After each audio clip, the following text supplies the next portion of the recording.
మహోన్నతుడా, మహిమ కలిగిన తండ్రి, కనికరం కలిగిన దేవా, మీకు స్తోత్రాలు. మీ కనికర హస్తం కటాక్షం మాకు తోడుగా ఉంచి మరొక రోజు మీ పాద సన్నిధికి చేరాం ప్రభా. నీవే వాక్యమయండి, నాతోనూ మాతోనూ మీరుండి మాట్లాడి మహిమ పొందమని నజరేయుడని యేసు నామమున ప్రార్థించుచున్నాం తండ్రి. ఆమేన్, ఆమేన్. హల్లెలూయా. రూతు గ్రంథం తీద్దాం. 2వ అధ్యాయము 11వ వాక్యం ధ్యానం చేస్తున్నాం. నీవు నీ తల్లిదండ్రులను, నీ జన్మభూమిని విడిచి ఇంతకు ముందు నీవు ఎరుగని జనమునొద్దకు వచ్చితివి. ప్రభు ఈ వాక్యము దీవించునుగాక. చదవబడిన వాక్యమును ధ్యానం చేస్తున్నప్పుడు, బోయాజు అని ఒక రాజు ఉన్నాడు. ఈ రాజు మాట్లాడుతున్నాడు. ఎవరితో మాట్లాడుతున్నాడంటే,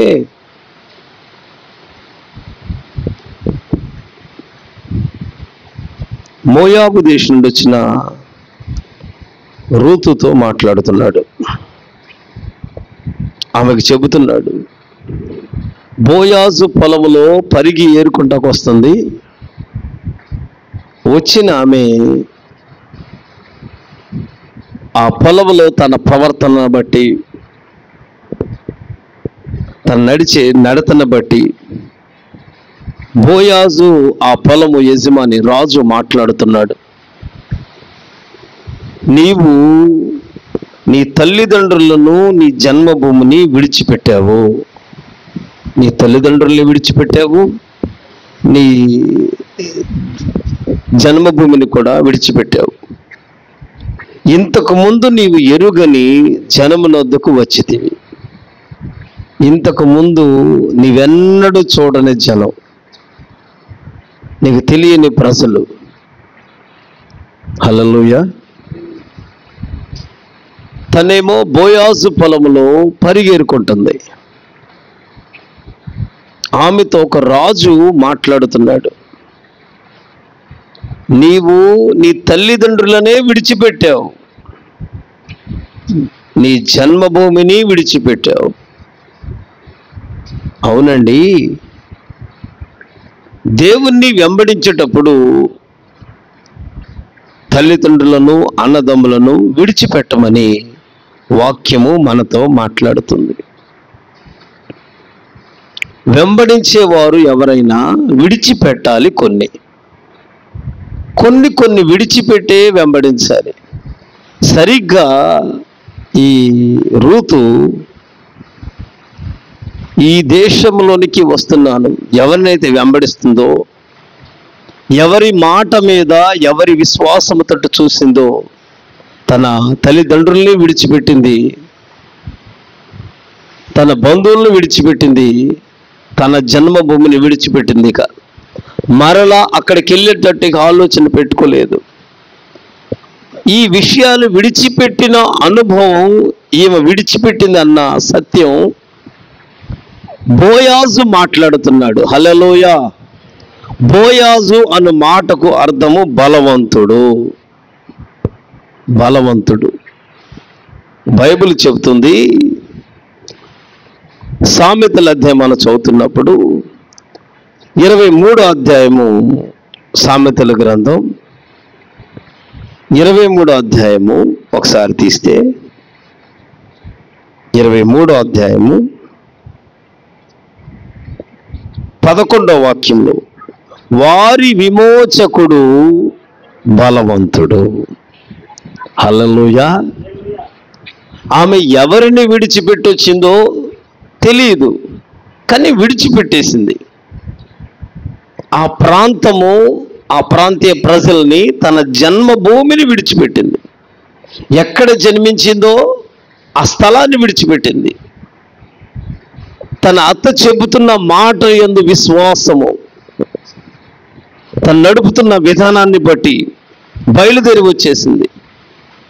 బోయాజు దానిని జ్ఞాపకం చేస్తున్నాడు. నీవు ఎవరిని విడిచిపెట్టేవో తెలుసా? ఏమి విడిచిపెట్టేవో తెలుసా? ఎవరిని విడిచిపెట్టి ఎవరిని వదులుకుని నీవు ఎన్నడూ ఎరుగని ఒక జనములోనికి వచ్చావు. క్రొత్త జనము, ఎప్పుడు పరిచయం లేని జనం. అక్కడ అలవాట్లు వేరు, ఇక్కడ అలవాట్లు వేరు. అక్కడ పద్ధతులు వేరు, ఇక్కడ పద్ధతులు వేరు. అక్కడ నియమ విధానాలు వేరు, ఇక్కడ విధానాలు వేరు. అయినా విడిచిపెట్టి వచ్చిందంట. బోయాజు మాట్లాడుతున్నాడు. బోయాజు అన్న మాటకు బలవంతుడు, వారి విమోచకుడు, బలవంతుడు ఏం చేస్తాడంట చూడండి 11వ వాక్యంలో, ఆయన వారి పక్షమున, ఆమేన్, ఆయన ఎవరి పక్షంగా అయితే విమోచకుడైన దేవుడు ఉన్నాడో, ఎవరి పక్షంగా బలవంతుడైన దేవుడు నిలిచి ఉన్నాడో ఆ దేవుడు వ్యాజ్యమాడతాడు. హల్లెలూయా. వ్యాజ్యమాడతాడు. ఈమె ఎరుగక తెలియక వచ్చేసిన పొలములో తన ప్రవర్తన, తన నడవడంతటిని కాపాడుకుంటుంది. ఈ రాత్రి కూడా మన ప్రభువు చూచునుగాక. మనం ఏమి విడిచిపెట్టామో అనుకుంటే మనకు గుర్తుండదు. గుర్తు లేనట్లుగా ఈమెకు వచ్చింది ఆ జనములో కలిసిపోయింది. ఏ దేశం నుండి వచ్చానో ఆ దేశం వైపు చూడట్లా. తన జన్మ రహస్యం ఏదో తనను బట్టి ఇక ఆ వైపు చూడట్లా. మోయాబు అన్న మాటకు తండ్రి ఎవరు? తండ్రి లేడు. తండ్రి అంటే తనను నడిపించేవాడు ఎవరు లేరు, ఎవరికి లేదు. అటువంటి ప్రాంతం నుండి వచ్చి తండ్రి నడిపించేవాడు, మందలిచ్చేవాడు, గద్దించేవాడు, త్రోవ చూపేవాడు, సరిచేసేవాడు, శిక్షించేవాడు, అక్కున చేర్చుకునేవాడు, క్షమించేవాడు. ఈ అనుభవాలేమి లేవు. తనకు తండ్రి లేడనమాట. అక్కడ పాప క్షమాపణ లేదు, అక్కడ జాలి కనికరం లేదు, సమాధానం లేదు. అక్కడ సర్వోన్నతుడు సహాయం అంటే తెలియదు. ఏ సహాయం లేనిది, ఏ క్రమమైనది లేని, ఏ అలవాటు లేనప్పటికీ బైబిల్ చెబుతుంది 11వ వాక్యం రూతు గ్రంథం చదువుతున్నప్పుడు, నీవు నీ తల్లిదండ్రులను జన్మభూమిని విడిచి ఇంతకు ముందు నీవు ఎరుగని జనమునొద్దకు వచ్చితివి.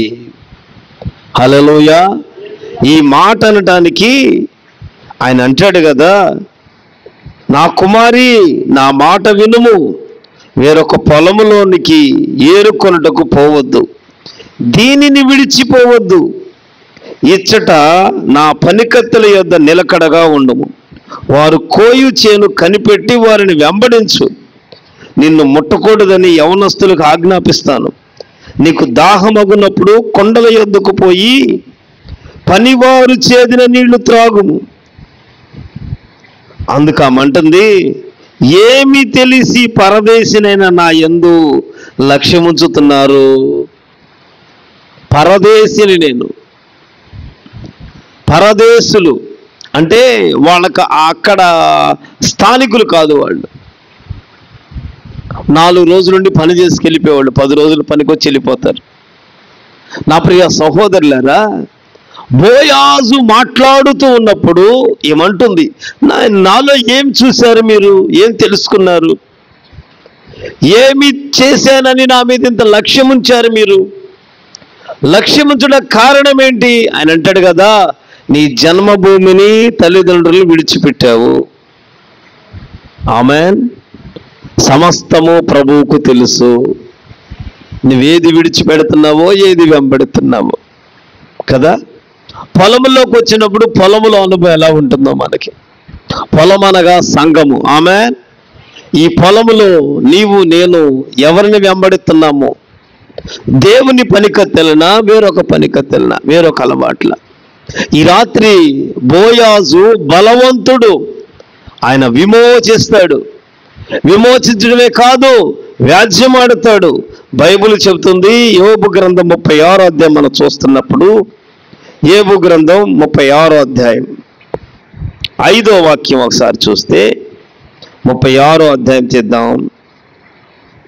5వ వాక్యంలో యోబు గ్రంథం 36:5, ఆలోచించుము, దేవుడు బలవంతుడు కానీ ఆయన ఎవరిని తిరస్కారము చేయడు.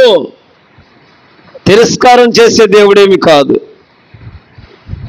నువ్వు చిన్నోడు అని నిన్ను తోసివేసేది లేదు, నువ్వు బలహీనుడు అని నిన్ను విడిచిపెట్టేది లేదు, పాపివి అని అక్కడ ఆగిపోయేది కాదు.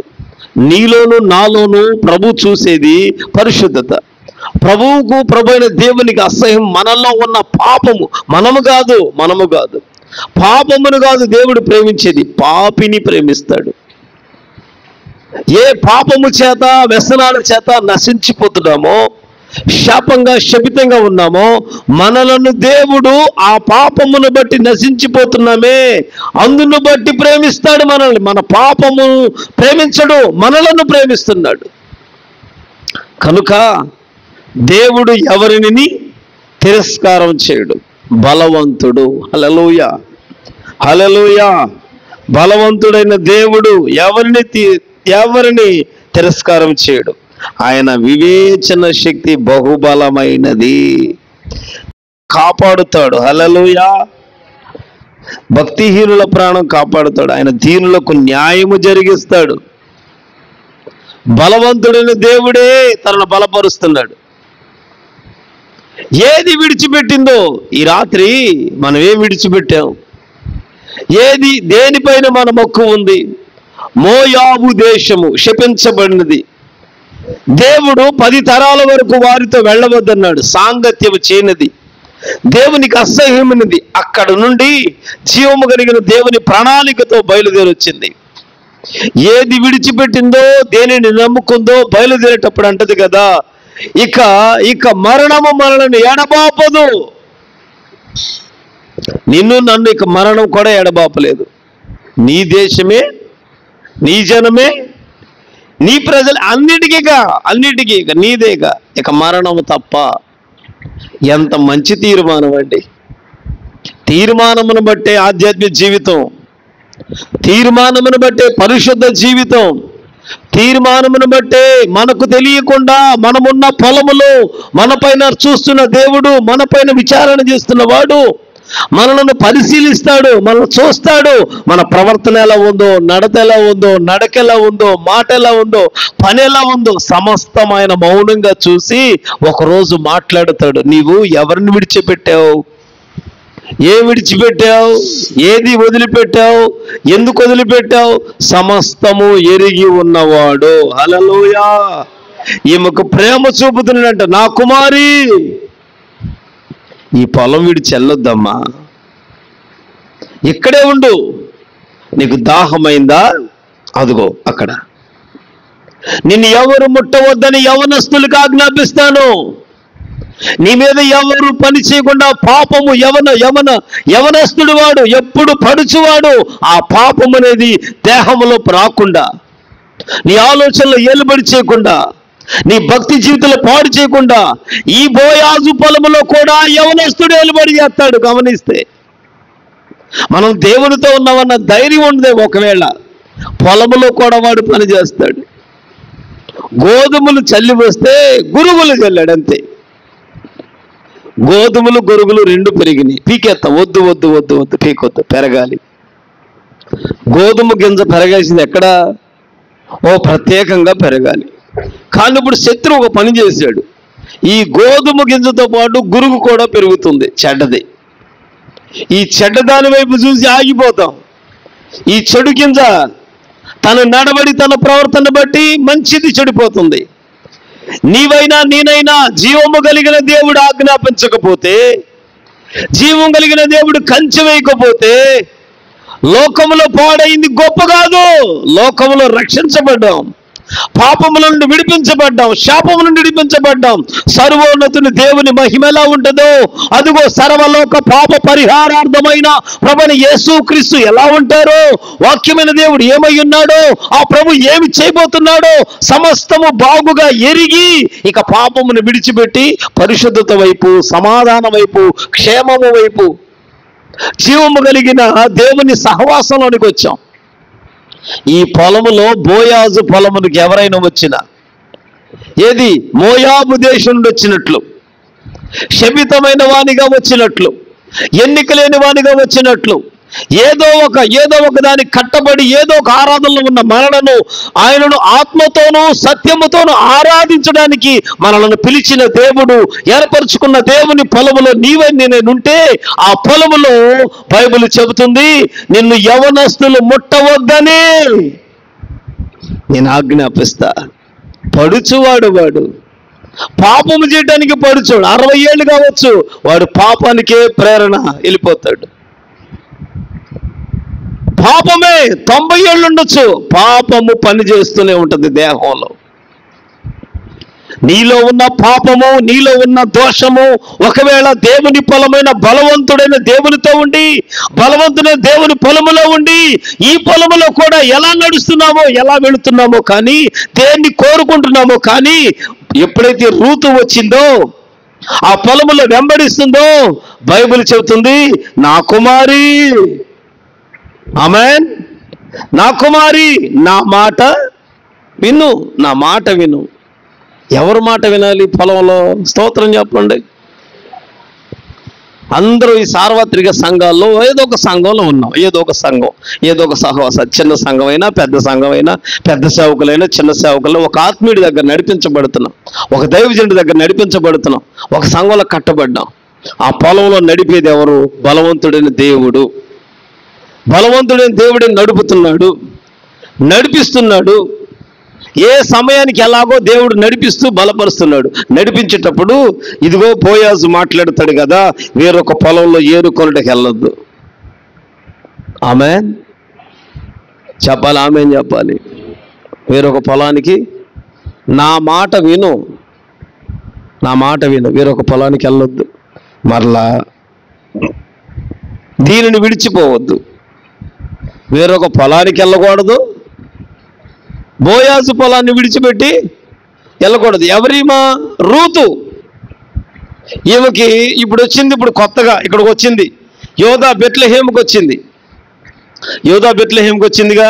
బెత్లెహేములో ఇదిగో భలే వాళ్ళు ఉన్నారు. మాకు మోషే అండి, మా ప్రవక్త మోషే, మాది ధర్మశాస్త్రం, మాది విశ్రాంతి దినమును ఆశ్రయిస్తాం, 7th డే. అంటే ఇక్కడ మేము మోషే మరలా విశ్రాంతి దినం లేదనే వాళ్ళు, పరలోక రాజ్యం లేదనే వాళ్ళు, వీళ్ళందరూ సర్దుకెళ్ళి, వీళ్ళందరూ ఎవరు? మొత్తం అక్కడ ఉన్నదంతా ఇశ్రాయేలీలే మొత్తం. వీళ్ళలో తెగలు ఉన్నాయి.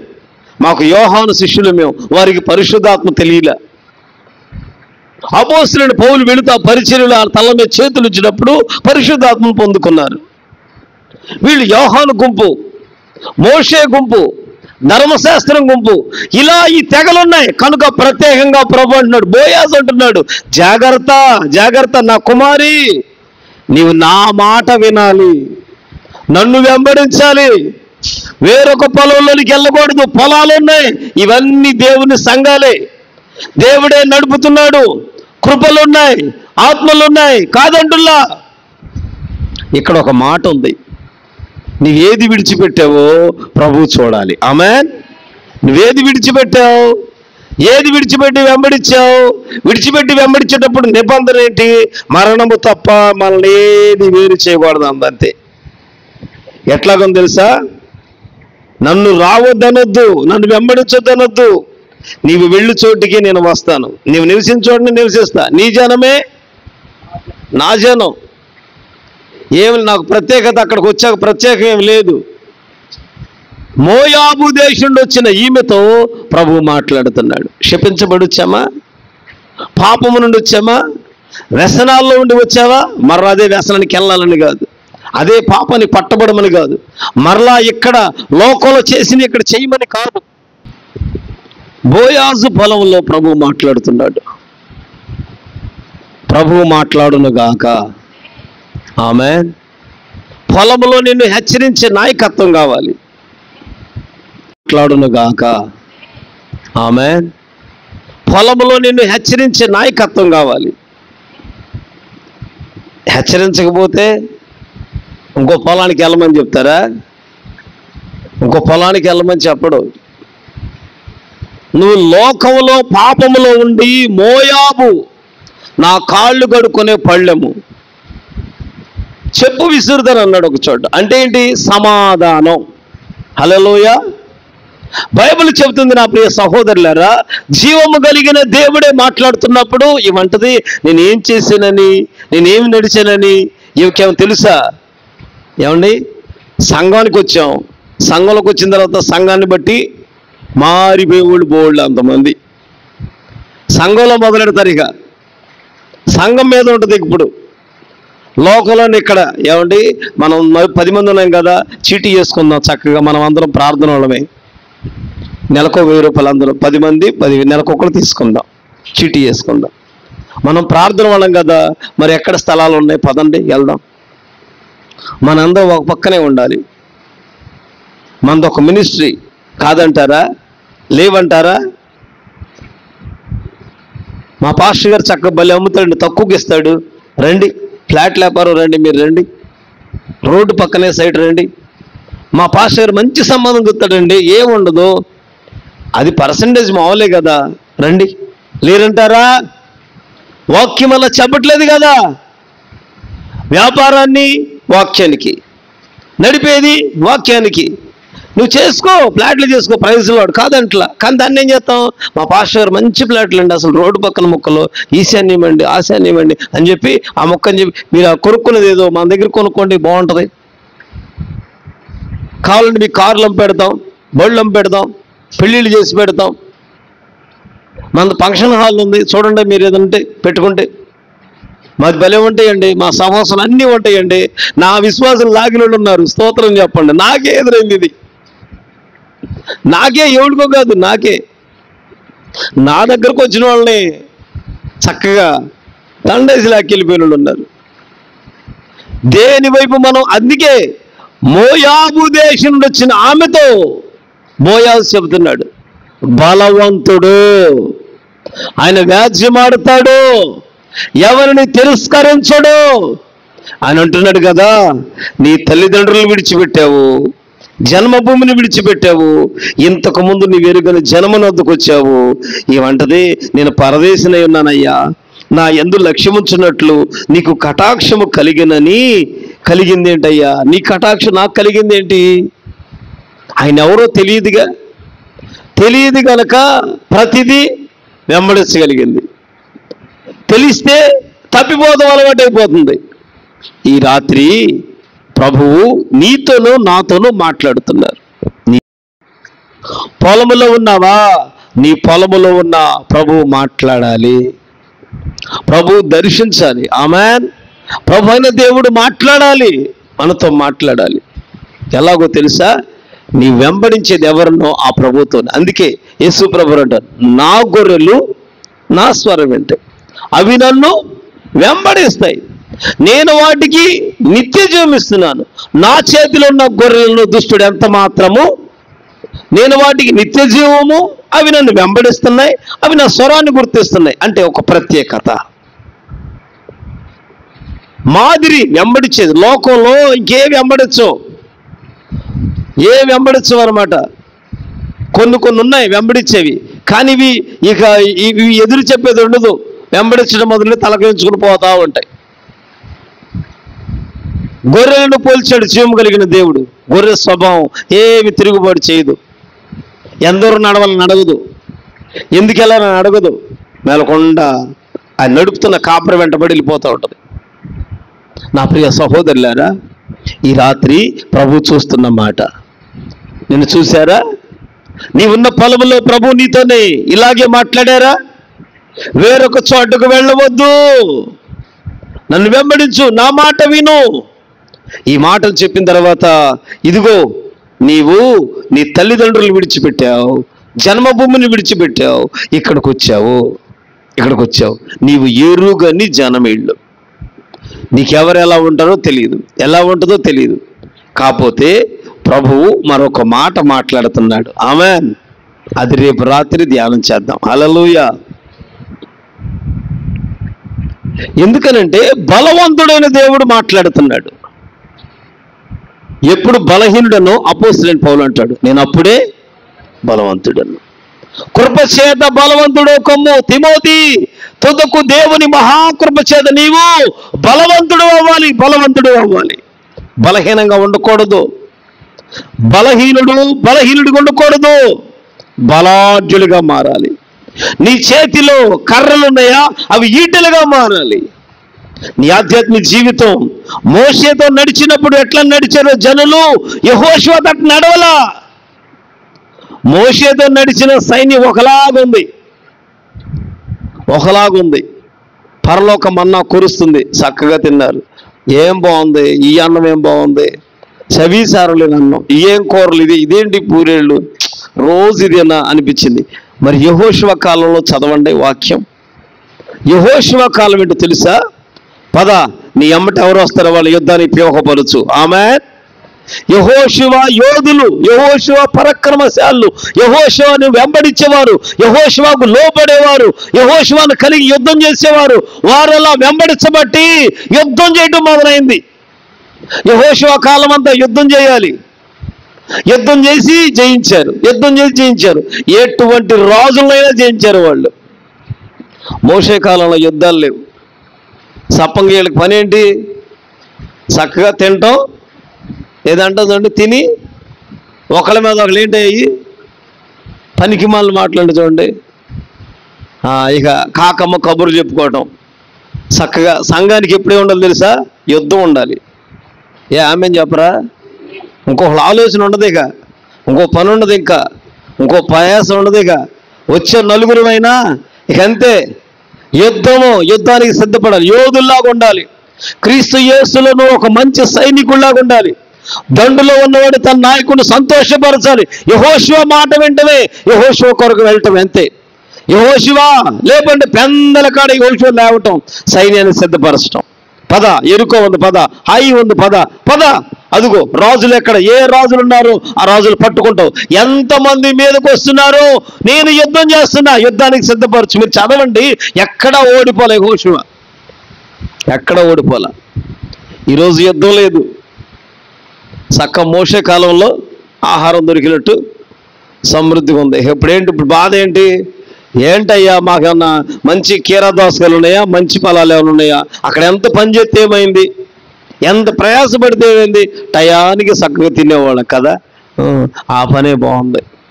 ఈ పని ఇప్పుడు సంఘాల్లో రాజకీయాలు వచ్చేలా, సంఘాల్లో ఈ శరీరమైన మాటలు వచ్చేలా. సంఘంలో రావడానికి కారణం ఏంటి? ఇతడు క్రీస్తు యేసుకు నమ్మకమైన యోధుడు కావాలా. యేసు క్రీస్తు సైన్యంలో సైనికుడిగా చేరాల. ప్రభువైన యేసును సంతోషపరిచేవాడు ఇహలోకమైన వాటిలో చెక్కబడడు కదా. జట్టి అయిన వాడు నియమం ప్రకారం పోరాడకపోతే జీవకిరీటం దక్కదు కదా. జీవకిరీటం పొందుకోవాలంటే టైం టు టైం, ఏ టైం ఆ టైంని సిద్ధపడిపోతాడు. సిద్ధపడిపోబట్టి యెహోషువ పక్షం ఉన్న దేవుడు, యెహోషువ నీవు అడుగు పెట్టు. ఆమేన్. అడుగు పెట్టు. ఇకంతే, అడుగు పెడితే అది స్వాధీనం అయిపోయింది. యుద్ధం చేసేవాళ్ళు ఉన్నారు, బోర్లు ఊదేవాళ్ళు ఉన్నారు, కేకలేసేవారు ఉన్నారు, ఆర్భాటం చేసేవాళ్ళు ఉన్నారు, చేతిలో ఉన్న కంజర్లు కాయలు ఏమున్నాయో వాటితో వావించేవాళ్ళు ఉన్నారు. అరే, ముందు నడిచే యోధులు ఉన్నారు, మందస్సు మోసేవాళ్ళు ఉన్నారు, ఏ పని కాపని వారు ఉన్నారండి. ఇవాళ పొలంలో ఎట్టున్నాము అక్క.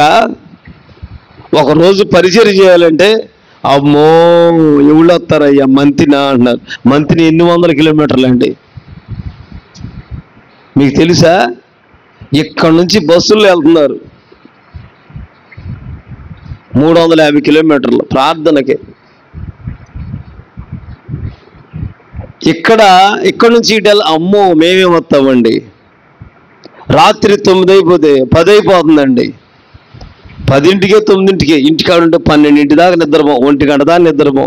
చక్కగా వాళ్ళు ఎవరితో మాట్లాడుకోకర్లా. ఒక 5,000 7,000 పెట్టి ఫోన్ కొనుక్కోవటం, ఒక 500 బిల్లు వేసుకోవటం. ఇక అంతే, ఆయనే మాట్లాడుకుంటాడు, ఆయనే చూసుకుంటాడు. తెల్లవారు ఎప్పుడు నిద్ర అవుతుంటే అందులో డబ్బులు అయిపోతే అప్పుడు నిద్ర అవుతుంది. ఇక అప్పుడు నిద్రపోతాడు ఇక ప్రశాంతంగా.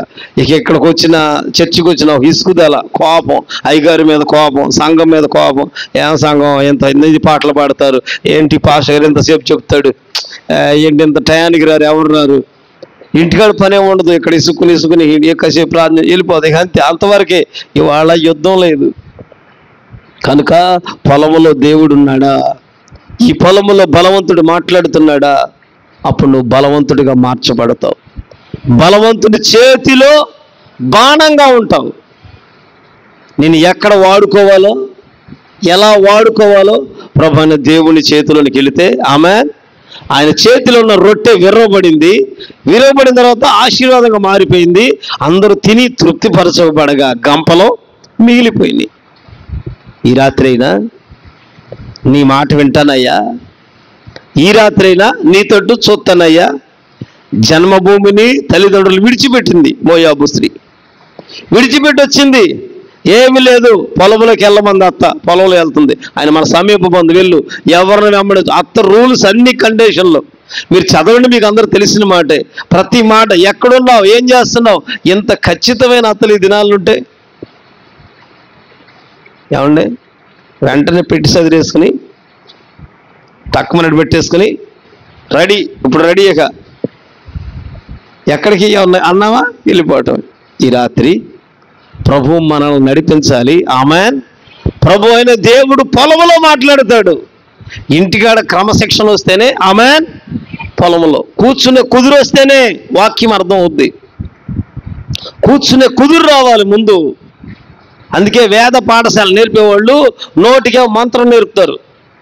వాళ్ళు ఏ పని చేసి నీళ్లు తోండ, ఏం చేసి ఏమైనా ఆ నోటితో జపం చేస్తానే ఉంటాడు, నోటితో పలుకుతానే ఉంటాడు, నోటితో పలుకుతానే ఉంటాడు. నువ్వేమైనా చెప్పినా నోటితో నోరు ఆడుతూనే ఉంటుంది. కళ్ళతో చేతిలో చెప్తూ ఉంటాడు. అరే ఆ డబ్బా ఎత్తురావు అనుకో, డబ్బా తెచ్చేస్తాడు. అటు వెళ్ళరండి ఇటు వస్తాడు. ఆ లోపల ఇటు చేస్తూ ఉంటాడు. నోరు ఏం చేస్తూ ఉంటుంది, నోట్లో అవన్నీ ఆ మంత్రాలని ఆ పాఠం అంతా నోటితో చిన్నప్పటి నుండి చేసేస్తారు. ఇక నోటితోనే కళ్ళు మూసుకొని చెప్పేస్తూ ఉంటారు. ఇక చెప్పగా ఇక పడుకుని లేపంగానే వచ్చేస్తుంది. మనం ఏం చేస్తాం, నోరు మౌనంగా, కళ్ళు మౌనంగా, అన్నీ మౌనంగా ఉంటాం. మనకేమవుతుంది, కళ్ళు మూసుకుంటే నిద్ర అవుతుంది కాసేపటికి. నోరు మౌనంగా ఉంది కదా, నీరసం వచ్చేస్తుంది. అంతమించి ఏ ఉండదు. ఎప్పుడైతే బోయాజు పొలంలోకి వచ్చామో ఆమేన్, పొలములో ప్రభు మాట్లాడుతున్నాడు. పొలములో ప్రభు మాట్లాడి చెబుతున్నాడు. ఆయన అంటాడు కదా, నీ విడిచిపెట్టి వచ్చావు, ఎరుగని జనంలోకి వచ్చావు. హల్లెలూయా. తర్వాత ఏమైందో రేపు ధ్యానం చేద్దాం. ఆమేన్. ప్రభు మాటలు దీవించునుగాక, ఆశీర్వదించునుగాక. ప్రార్థన చేసుకుందాం. స్తోత్రం.